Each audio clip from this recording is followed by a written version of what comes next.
расскажи немного о творческую карьеру. Вы начинали в Узбекистане, в городе Кантфергане, потом в театре Ильхом. Ну, в общем, не понаслышке знакомы с театральным процессом, который происходит в Узбекистане. Могли бы рассказать о том, какой сегодня театр узбекский и какие там новшества, течения происходят, поскольку как закончился Советский Союз, мы, к сожалению, имеем очень малое представление о том, что происходит в театральном процессе наших соседей. Ну, на самом деле, там ситуация с тем, что происходит на театральных подмостках, такая, ну, своеобразная, разная очень, потому что есть театр Ильхом, который до сих пор пытается быть там, да, таким в авангарде, что ли, да, если можно так сказать, и они до сих пор пытаются придумать какие-то интересные проекты, быть актуальными, использовать какой-то интересный современный материал, приглашать, не знаю, каких-то режиссеров, то есть там недавно снова Владимир Панков приезжал, ставил Цветаеву Федру, и, ну, например, я говорю, и вот они, например, продолжают какие-то попытки, а вот на остальных сценах там, ну, продолжают быть там, ни шатка, ни валка, какие-то успехи, иногда не очень удачные штуки, но не то чтобы ругать, а в хорошем смысле, как бы, да, его хотелось бы попинать, и, наверное, прежде всего не проблема, что ли, а такая есть сложность с тем, что театр в Ташкенте и вообще в Узбекистане, он не очень работает со зрителем. И вот это такая достаточно сложность от этого и возникает, потому что зритель не воспитан, он не понимает как бы актуального театра, он не хочет ходить в театр, он не очень понимает, зачем нужен театр. Ну, я не говорю прям за всех, но как бы большая часть. И население вообще, да, обычного. И поэтому он там мало популярен, он поэтому скорее больше традиционен, чем там есть какие-то там поиски новых форм, нет, да, их там очень мало, ограниченное количество, ну и так далее. И вот там очень мало театр работает с зрителем, и, наверное, вот это самая такая большая проблема, что ли, и от этого и возникают там остальные все штуки, то, что репертуар, то есть, ну, репертуарная политика и там материал, который выбирается, он, это не современная драматургия, а какие-то очень уже замшелые, заезженные, да, классика или что-то подобное, ну и так далее. Ну и здесь, конечно, все еще, опять повторюсь, Ильхом, театр Ильхом, конечно, вот в этом плане немножко, конечно, в авангарде всего, они до сих пор стараются вот как-то быть рядом с театральным миром европейским, русским. Потом, получается, вы из такой традиционной театральной среды попали в центр Мейерхольда и фактически вот окунулись в такие абсолютно современный театр. Насколько сложно было перестроить себя внутри, или вы уже были готовы?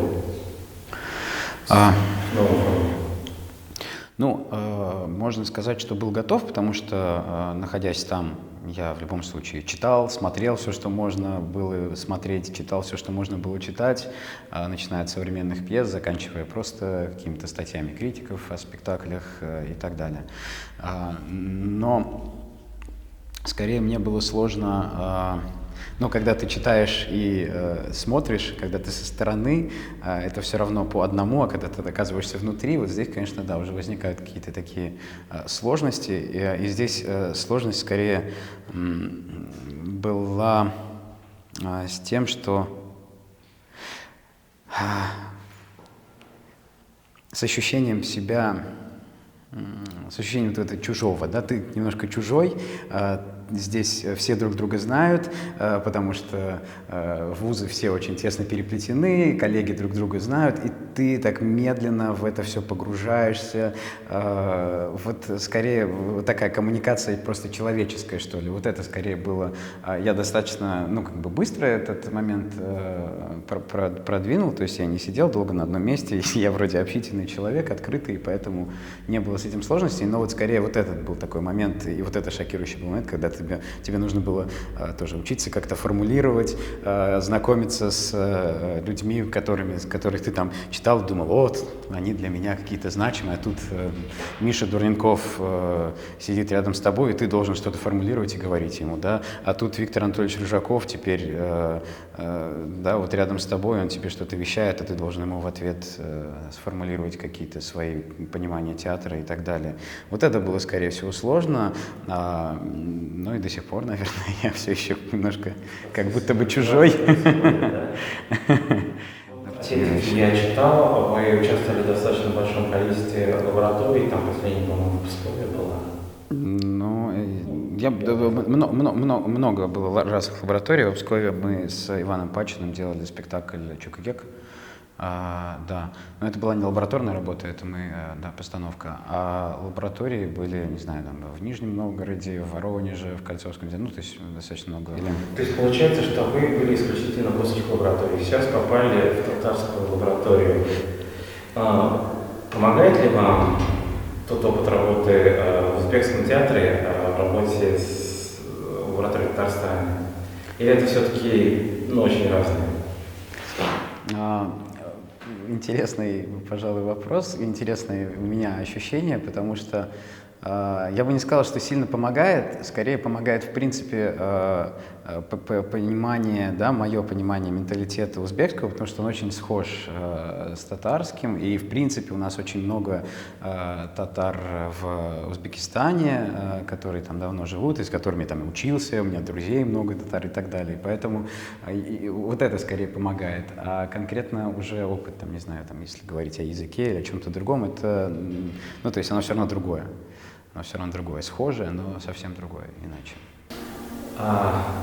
Это не то чтобы совет, и не то чтобы просто мнение, а как вы думаете, может ли в современном мире маленький национальный театр быть актуальным? Если да, то благодаря чему, каким средствам? Если нет, то опять-таки почему? Наверное, может быть и должен быть, и невзирая на то, что он там, да, национальный, не национальный, язык, не язык, да, здесь, наверное, разговор о том, что театр, в принципе, должен, это такая встреча, да, зрителя, артистов, режиссера, художника, и вот эта встреча, этот диалог, да, зрителя и артистов, и режиссера, это, наверное, он не может же оставаться каким-то таким же, каким он мог быть там 10-20 лет назад. И поэтому он может и должен быть актуальным. А как именно, наверное, вот когда я говорил о том, что, на мой взгляд, в узбекском театре в целом мало они работают со зрителем, вот, наверное, вот эта штука. Здесь важно, наверное, доверять зрителю, не думать о том, что, ой, наверное, наш зритель не поймет, давайте что-нибудь попроще, не знаю, там, давайте что-нибудь попонятнее, подоступнее, потрадиционнее. Вот скорее вот этого доверия не хватает, потому что, как мне кажется, вот здесь и начинается тоже работа с зрителем в том числе, когда театр тоже делает и для себя, и для зрителя какой-то вызов. То есть, да, возможно, будут люди, которые там, ну, немножко там чуть более остро могут принять какую-то особую форму или какой-то материал чуть более, да, не знаю, вызывающий, возможно, ну, я сейчас потенциально говорю, то, возможно, как раз этот момент, да, вот этот момент доверия, и момент того, что даже кто-то не примет, а кто-то скажет, вау, оказывается, мы все-таки, да, они же ведь смотрят кино современное, современные, не знаю, сериалы, читают, возможно, современную литературу, и она же тоже куда-то движется, это же не значит, что мы должны там оставаться где-то в середине пути, да, срединный путь какой-то, и мне кажется, что может и должен быть актуальным, и люди, мы же живем в современном мире, вокруг нас все происходит. И театр тоже должен идти вперед. Тут у нас очень интересная вещь происходит. Мы это существуем в современном мире, таком русскоязычном, в котором практически все темы не табуированы, то есть они в свободном доступе, то, что называется. Но как только касается своих собственных тем, то касаемо, воспринимается как некая родина, которая абсолютно неприкасаемая, и любой шаг, отход от традиции воспринимается как чудовищный грех. И совершенно неприемлемый даже эксперимент вот с этим, как бороться.